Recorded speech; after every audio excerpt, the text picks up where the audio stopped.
지금 5월이 우리가 가정의 달을 보내고 있는데 가정의 달을 맞이하여 한 2주 정도 동일한 본문을 가지고 하나님 말씀을 전하면서 함께 은혜를 받으려고 합니다. 제 그래프 하나를 좀 보여드릴 텐데 한번 좀 보시기 바랍니다. 최근에 이게 2022년을 기준으로 한 이혼에 대한 한국인들의 견해라고 하는 그래프인데요. 여기 파란색은 절대 이혼하지 않는다라고 하는 사람의 대답입니다. 파란색이 2009년부터 계속 줄어들고 있죠. 그런 생각을 하는 분들이 점점 줄어든다라는 추세를 그래프가 보여주고 있고, 여기 또 흑색을 보면 할 수도 있고 하지 않을 수도 있다, 이렇게 대답한 사람의 숫자가 점점 늘어나서 2020년을 기준으로 50%가 넘는 부부들이 이혼을 할 수도 있고 않을 수도 있다, 이렇게 대답을 했습니다. 이게 오늘 한국 사회의 가정에 대한 초상이라고 보면 돼요. 살다가 마음에 들지 않으면 이혼하겠다라는 비율이 50%가 넘는 그런 조사를 오늘 본문은 보여주는 거예요. 통계청 발표에 의하면 하루 평균 840쌍이 결혼을 하고, 그리고 398쌍이 이혼을 합니다. 이혼율이 47.7%에 해당됩니다.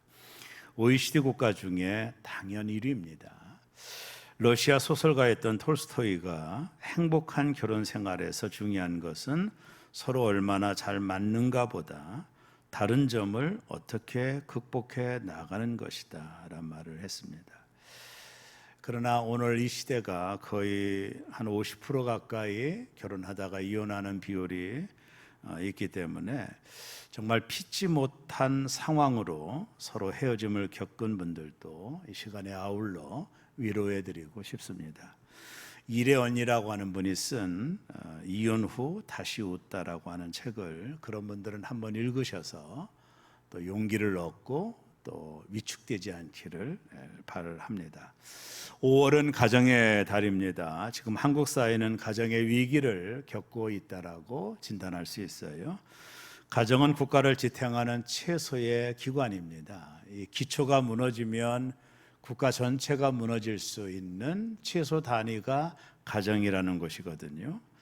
최근에 가족의 붕괴가 사회 문제로 또 심각하게 대두가 됩니다. 가정의 붕괴가 가져온 큰 문제 중에 하나가 자녀들에 대한 문제인데요. 지난 한 해 동안 가족 해체로 버려진 아이들이 1만 2천 명이 된다고 합니다. 이혼 가구의 70%가 미성년 자녀를 둔 채 서로 헤어졌다라는 데이터도 있어요. 이혼의 상처는 갖가지 청소년 문제를 일으키고 아이들의 가치관 형성에 부정적인 영향을 미칩니다. 즉 아이들의 가출과 탈선과 범죄의 결과가 사회 문제를 일으킨다는 것이죠. 가정은 사회를 이루는 근간입니다. 아까도 말했듯이 가정은 기초입니다. 이 기초가 무너지면 사회 전체가 붕괴될 수 있는 그런 곳이 바로 가정입니다. 이런 사회적인 흐름 속에서 우리는 다시 한번 가정의 회복을 생각해 보는 시간을 가지려고 해요.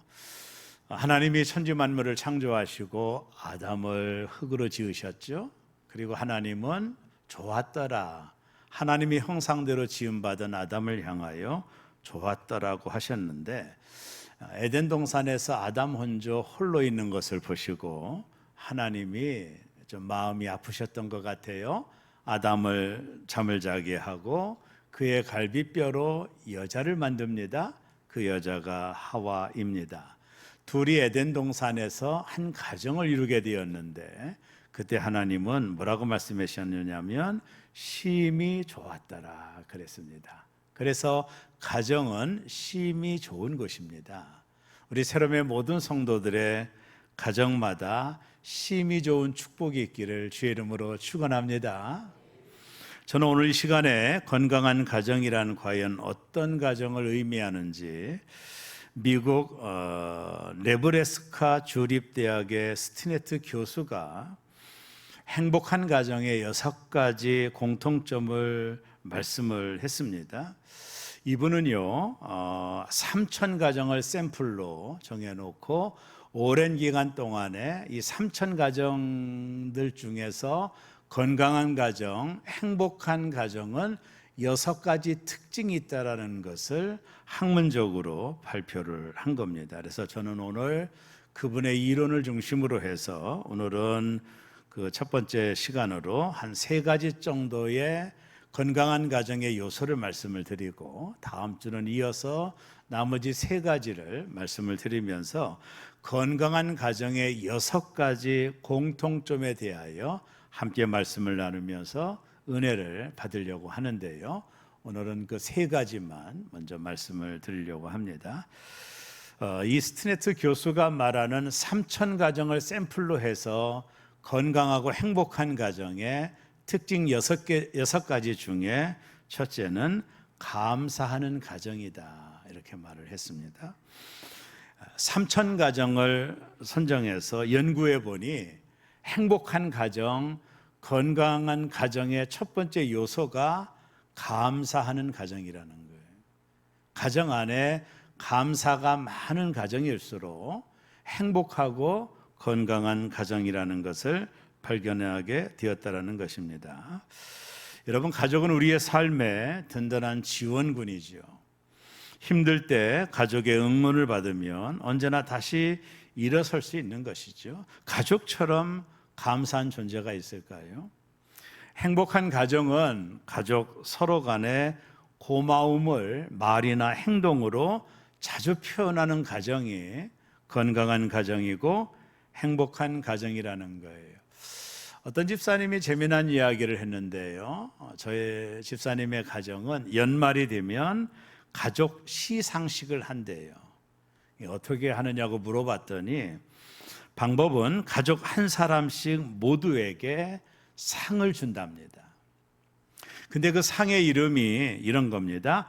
보살핌상, 그 다음에 효녀상, 열심상, 착해져라상, 잘되라상, 이렇게 가족의 숫자에 따라서 상의 제목을 정하고 작은 선물과 감사의 편지를 담아 연말이면 가족 시상식을 거창하게 한다라는 거예요.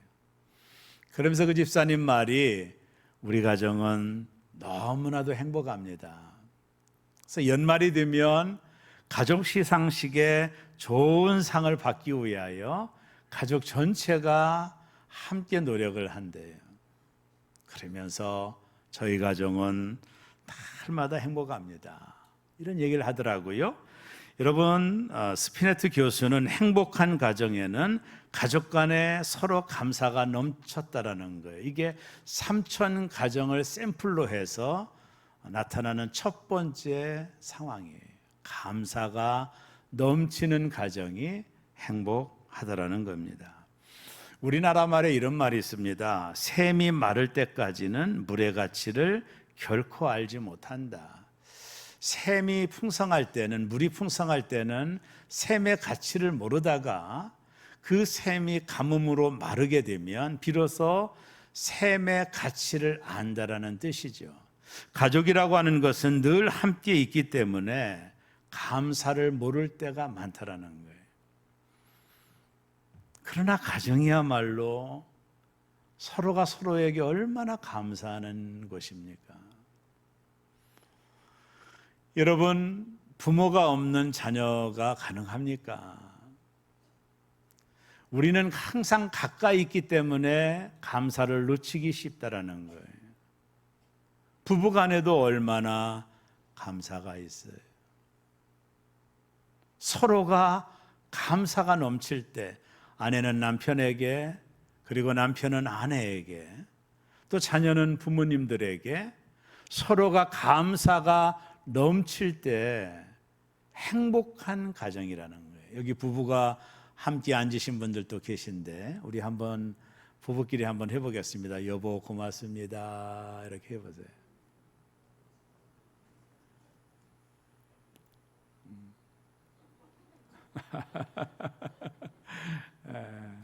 서로 떨어져 계신 분들도 저 먼 곳에 계시더라도 한번 해야 됩니다. 여보 고맙습니다 해보십시오. 아, 감사해요. 예, 서로가 서로에게 감사를 많이 하는 가정일수록 행복한 가정이라는 거예요. 이게 삼천 가정을 샘플로 했으니까 아주 중요한 거죠. 서로 부부가 서로 감사합니다. 또 자녀들은 부모님을 향하여 감사합니다. 감사가 넘치는 가정이 행복한 가정이고 건강한 가정이라는 거예요. 여러분, 정채봉이라는 시인이 엄마가 휴가를 나온다면 이라는 시를 썼거든요. 엄마가 아마 세상을 떠난 것 같아요. 시인이 이렇게 시를 썼습니다. 하늘나라에 가 계시는 엄마가 하루 휴가를 얻어오신다면 아니 반나절 반 시간도 안 된다면 단 5분, 그래 5분만 온데도 나는 원이 없겠다. 얼른 엄마 품속에 들어가 엄마와 눈 마주침을 하고 젖가슴을 만지고 그리고 한 번만이라도 엄마하고 소리내어 불러보고 숨겨놓은 세상사를 딱 한 가지 억울했던 그 일을 일러 바치고 엉엉 울겠다. 엄마가 살아계실 때는 소중함을 몰랐다가 엄마가 세상 떠나고 나니 그 엄마의 소중함을 알게 되더라는 시인의 시입니다. 너무 가까이 있어 그 소중함을 모르는 가족인 것 같아요. 자주 감사하다라는 말을 우리 모두 했으면 참 좋겠습니다. 남편의 호주머니에 여보 고마워, 아내의 앞치마에 여보 고마워, 아이들 책가방 속에 얘들아 고맙다. 감사가 넘칠 때, 서로가 서로에게 감사를 표현할 때 그 가정은 행복한 가정이자 건강한 가정임에는 틀림이 없습니다. 너무 당연한 관계라서 무슨 감사가 있겠다 하지만 그렇지 않습니다. 생각해 보면 가족 정말로 감사할 수 있는 것입니다. 가족이야말로 서로가 감사를 표현해야 되는 것입니다. 나는 우리 새롬의 모든 성도들의 가정마다 서로가 감사를 표현함으로 건강한 가정, 행복한 가정이 되기를 주의 이름으로 축원합니다. 이게 건강한 가정의 첫 번째 요소예요. 두 번째는요, 헌신하는 가정이라고 말을 했습니다. 가족 전체가 자신보다 가족 전체의 유익을 위해 헌신할 때 행복한 가정, 건강한 가정을 만든다라는 거예요. 김홍식 씨가 쓴 우리에게 가장 소중한 것은 이라는 책에 보면 이런 글이 나옵니다. 가족을 위해 희생하라 할 줄 모르는 사람은 누구와도 바른 관계를 맺을 수가 없습니다. 가족보다 다른 것을 소중히 여기는 사람은 결코 성공할 수 없는 사람입니다. 그에게는 행복이란 없습니다. 가족을 떠난 행복은 착각일 뿐입니다.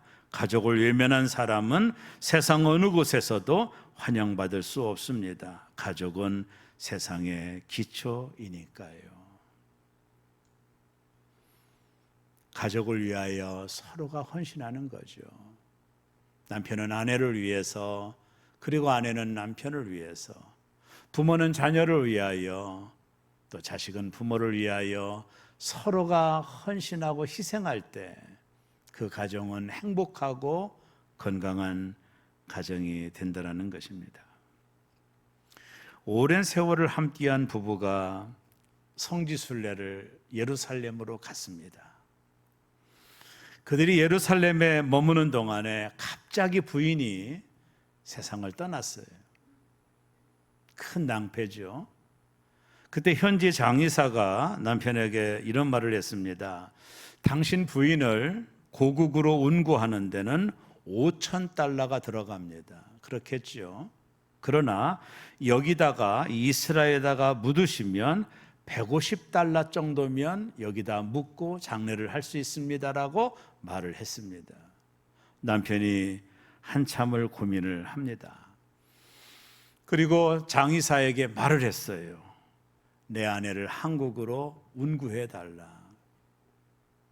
그러니까 이 장의사가 이 남편이 부인을 너무나도 사랑하나 보다. 그 5,000달러가 되는 장례 비용, 비행기 비용이겠죠. 그것이 들어감에도 불구하고 고국으로 운구해 달라고 하는 남편의 말을 들었던 장의사가 남편이 아내를 너무나도 사랑하나 봐, 이렇게 생각하고 그 이유를 물었습니다. 그때 남편이 이렇게 대답을 했습니다. 예수님이 세상을 떠나 이 땅에 묻혔는데 3일 후에 부활하지 않았습니까? 저는 그런 일을 겪고 싶지 않습니다.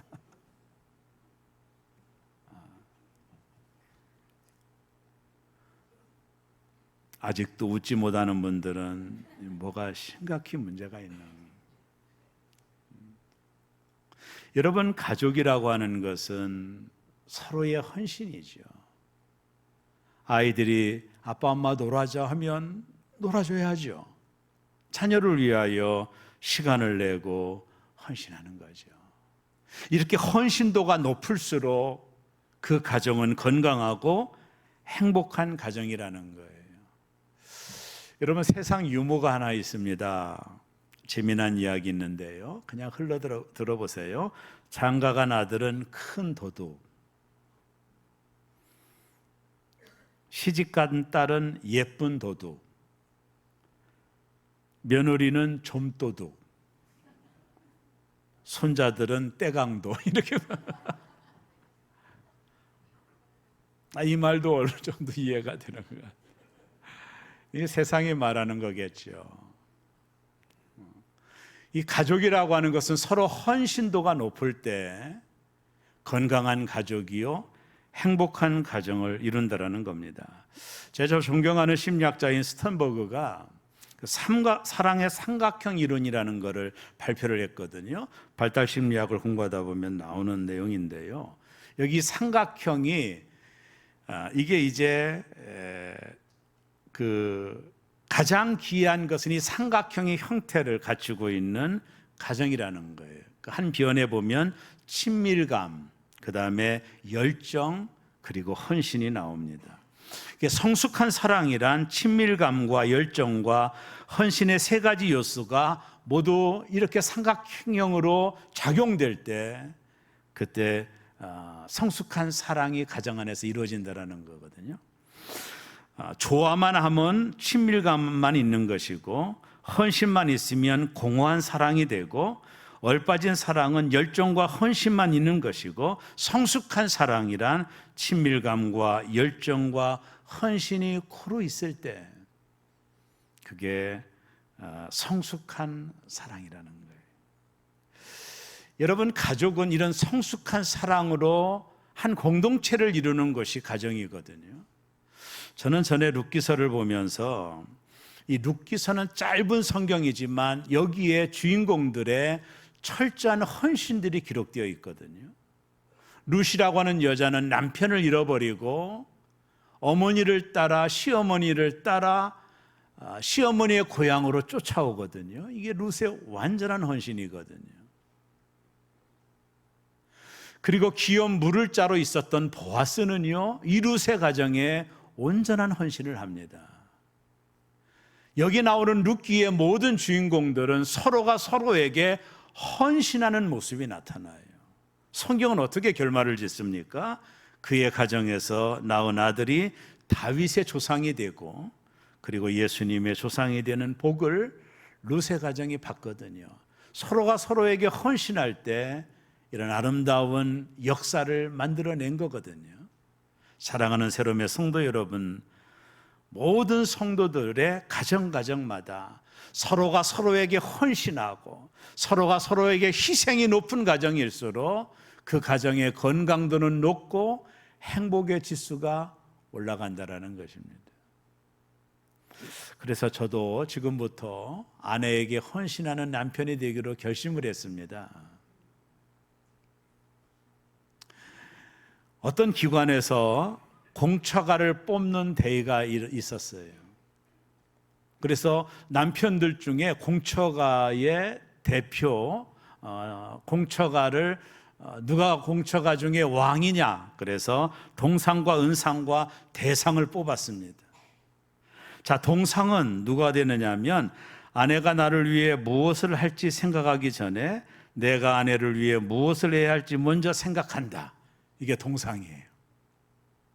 자, 은상은 누가 받았는지 아십니까? 나는 아내를 존경한다, 고로 존재한다. 은상을 받았습니다.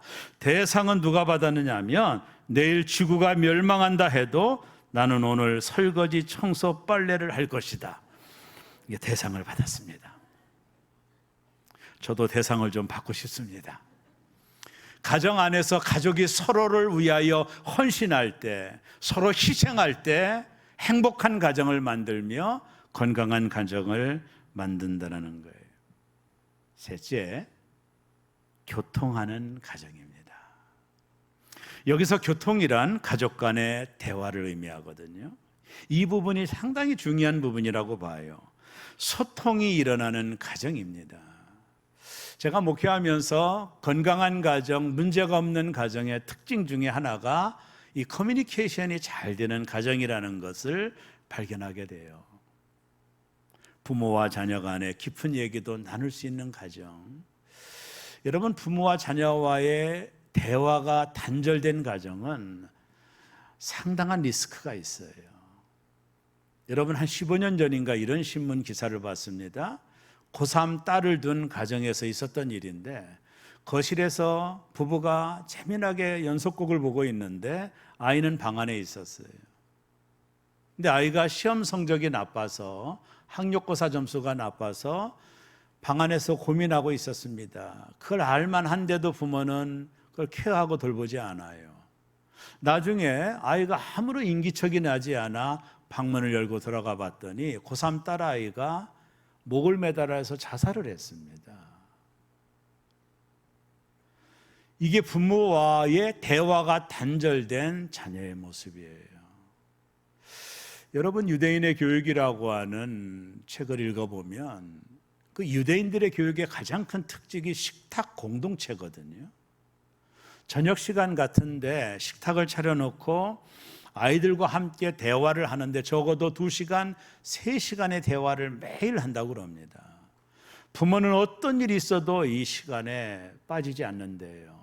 남편도 이 시간이면 반드시 돌아와서 아이들과 대화를 하는데, 대화의 내용이 뭐냐면 정치, 경제, 문화, 그리고 아이들의 고민, 이런 것들을 아이들의 입장에서 말하게 하고 부모는 그 부분에 대해서 대화하고 논의하고 토의를 한다는 거예요.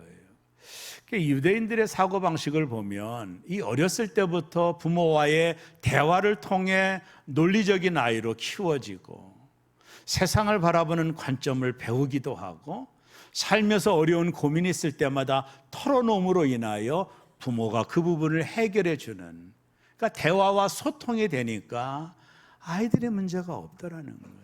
한국 사회의 문제는요, 왜 아이들이 문제가 있느냐, 대화가 일단 부모들과 되지 않기 때문에 아이들이 사고를 치고 진짜 문제를 많이 일으키는 거거든요. 목회하면서 많이 보았습니다. 부모님과 충분히 속 있는 것까지 대화할 수 있는 가정 속에서 자라는 아이들은 리스크가 없다라는 거예요, 실은요. 이 교육학에서도 말하는 내용입니다. 이 교수가 말하기를 건강한 가정, 행복한 가정에는 이 커뮤니케이션, 이 대화가 많이 있는 가정일수록 행복의 밀도가 높다라는 거예요. 최근에 취업 포털 사이트였던 커리어에서 직장인을 대상으로 조사를 했는데 가족 간의 대화가 어느 정도냐, 45.2%가 10분 이하라는 거예요. 그러니까 우리는 충분히 대화할 수 있는 훈련이 없는 거예요. 여러분, 저도 가족들이 함께 모일 때 보면 다 핸드폰만 보고 있어요. 상에서. 이 미디어의 영향으로 서로 대화의 그 폭이 너무 낮아졌어요. 10분 미만 대화한다는 것이 45.2%니까 이건 심각한 결과라고 볼 수가 있습니다. 한 조사에 의하면 가족 간 대화하는 횟수가 4회 이상인 사람들은 그렇지 않은 사람들에 비해 2배 이상 삶의 만족도가 높아진다는 거예요. 가족 간의 대화가 많을수록 사회 적응력이 높다라는 연구 결과도 나와 있습니다. 그러나 대화가 원활하지 못한 부부일수록 15년 이내 이혼할 확률이 94%가 된다고 합니다. 행복한 가정의 중요한 요소는 대화인 거예요. 아이들과 충분히 대화하고 부부간에도 서로 충분히 대화하고 아이들과 대화할 때 그들을 인격체로 받아주고 부모의 권위대로 지시하거나 함부로 하지 않고 한 명의 인격체로 아이들을 받아주며 그들이 마음껏 이야기할 수 있도록 속 있는 얘기도 다 할 수 있도록 이런 대화의 은혜가 가정 안에 있다면 그 안에서 아이들은 건강하게 성장할 것이고 그 가정은 행복한 가정이 될 것입니다. 2001년 개봉한 영화 글래디에이터라는 영화를 보며 제가 몇 가지 충격을 받은 장면이 있는데요. 로마 황제였던 마르쿠스 아우렐리우스가 자신의 뒤를 이을 후계자를 세우려고 하는 것이 영화의 장면입니다. 그는 황제의 자리를 부도덕한 아들 코모두스에게 황제 자리를 주고 싶지 않았어요. 아버지인데. 왜냐하면 그 아들이 너무나도 형편없는 삶을 살았기 때문입니다. 그래서 황제 이 마르쿠스는 군인으로 백성들에게 신임을 받고 있는 막시우스에게 황제의 자리를 이양하려고 했습니다. 황제는 아들 코모도스를 불러놓고 너는 황제가 될 자격이 없어 라고 매몰차게 말을 하죠. 나의 자리를 막시우스 장군에게 물려주려고 한다. 이 속에서 이 코모도스 아들은 많은 상처를 받게 돼요. 그러다가 어느 날 아주 조용한 날 이 아들이 아버지를 찾아갑니다. 그리고 아들이 이 코모도스가 아버지 마르쿠스에게 이런 말을 합니다. 아버지는 저에게 한 번도 따뜻한 말을 해준 적이 없습니다. 아버지는 저를 따뜻한 애정으로 포옹해 주신 적이 없습니다. 아버지가 저를 한 번이라도 애정으로 포옹해 주셨다면 저는 평생 그것을 기쁨으로 여기며 살았을 것입니다. 아버지는 저의 무엇이 그렇게도 싫습니까? 제가 평생 가장 원하는 것은 아버지의 기대에 부응하는 것이었습니다. 아버지가 저를 미워하신 대가로 저는 세상을 피로 짓밟고 말겠습니다 하면서 준비된 칼을 꺼내 그 현장에서 아버지를 살해합니다. 아버지와 대화가 없었던 아들, 그 상처가 결국에 폭발하게 된 것입니다.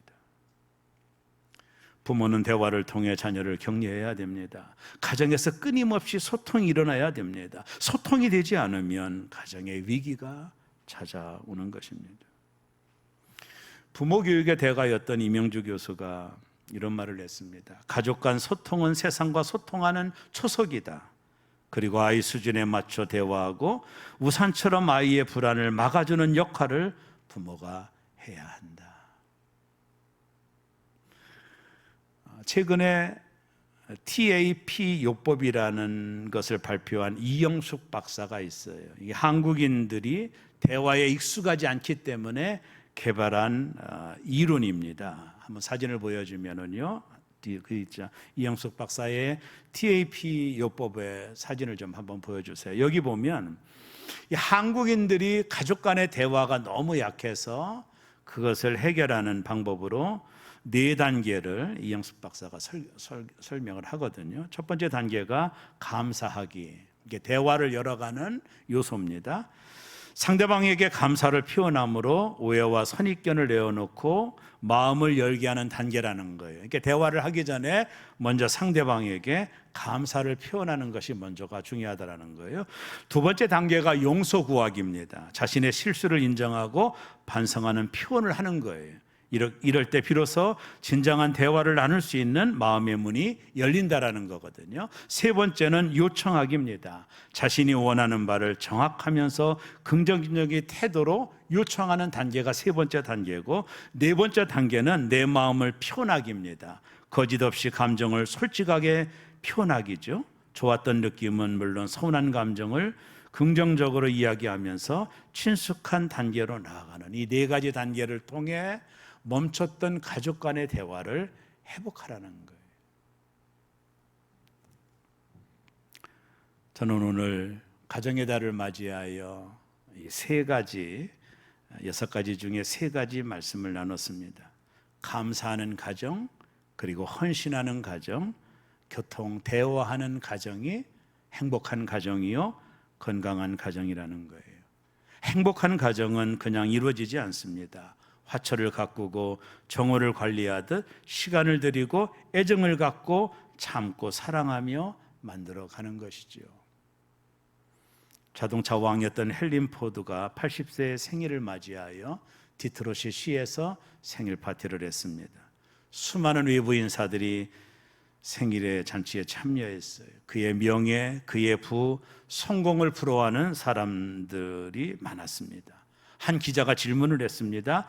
선생님께서 일생 동안 이뤄놓은 수많은 일들 중에 가장 큰 성공이라고 생각하는 것은 무엇입니까? 라고 질문할 때 포도는 많은 사람들을 바라보면서 이렇게 대답을 했습니다. 그것은 바로 나의 가정입니다. 라고 대답을 했어요. 그래요. 아무리 큰 성공을 했다고 해도 한 가정의 남편과 아내, 부모로서 책임을 다하지 못했다면 그것은 진정한 성공이 아니라는 것입니다. 재미난 사진 한 장을 좀 보여드릴게요. 재미나죠?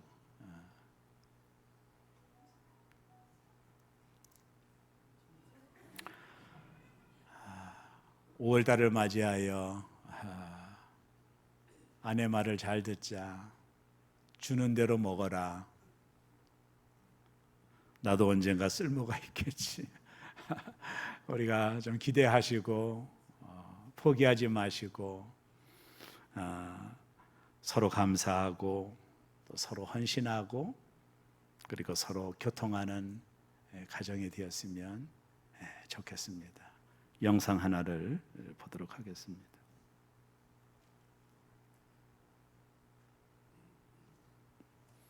필요한 거 있을 때 전화 드리죠.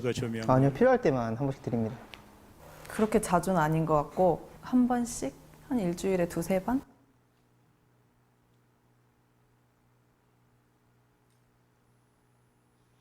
왜? 아빠, 바쁘나? 아니, 이제 다 끝났어. 아빠, 나는 아빠한테 무슨 아들일까? 내가 엄마한테 어떤 아들이야? 나는 아빠에게 어떤 딸인가요? 나는 엄마한테 어떤 아들인가요? 나는 엄마한테 어떤 딸이야? 어떤 딸이야, 나는? 이 세상에서 하나밖에 없는 이쁘고 귀엽고 없으면 못 살 것 같은 나의 보배, 나의 보석, 나의 마지막 희망, 나의 로망, 나의 모든 것. 됐어. 엄마. 나는 엄마한테 어떤 딸인가요? 오늘 어떤 딸이야? 소중한 딸이지.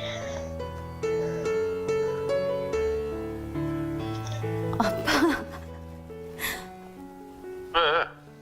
아빠 있잖아.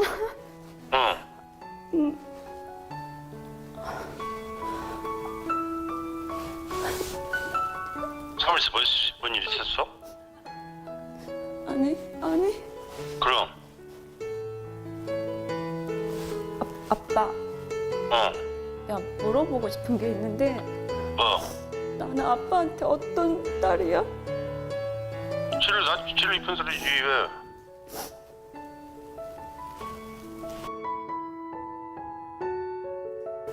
나는 다 사랑했다. 다 행복했다고. 진짜야. 거짓말.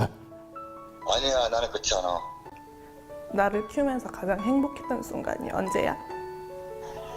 지금 뭐 행복해. 네가 잘 크고 그러니까 행복해지. 나를 키우면서 가장 행복했던 순간이 있어?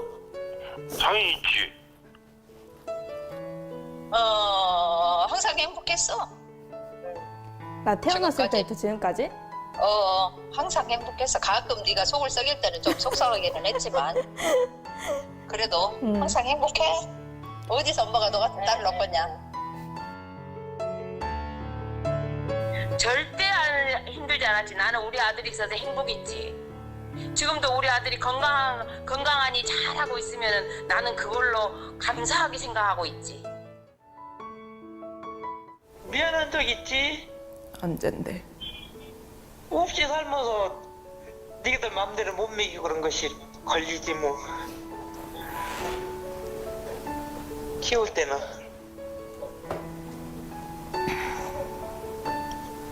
놈들 같이 많이 정말 못 해주고 먹고 싶은 거 마음대로 못 먹이고 그랬지 뭐. 부모 마음은 다 똑같지. 다시 태어나도 내 엄마가 돼줄 거야? 그러지.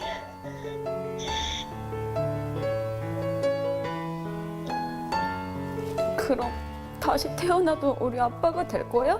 당연하지, 슬기서는. 왜? 근데 왜 그래? 이유가 뭐야? 그냥 갑자기 생각나서 물어보는 거야. 미쳤어. 내가 너를 지금 오지에서 이쁜지 알잖아. 그러면 엄마는 다시 태어나도 내 엄마로 태어날 거야? 그러지. 왜 그런 얘기 하는 거야? 오늘 갑자기? 그냥 엄마 생각났어. 예, 불을 다 꺼버리셨네요. 가정의 달을 맞이해서 우리 새롬의 모든 가정마다 하나님의 기쁨과 또 평강과 행복이 넘치기를 주의 이름으로 축원합니다.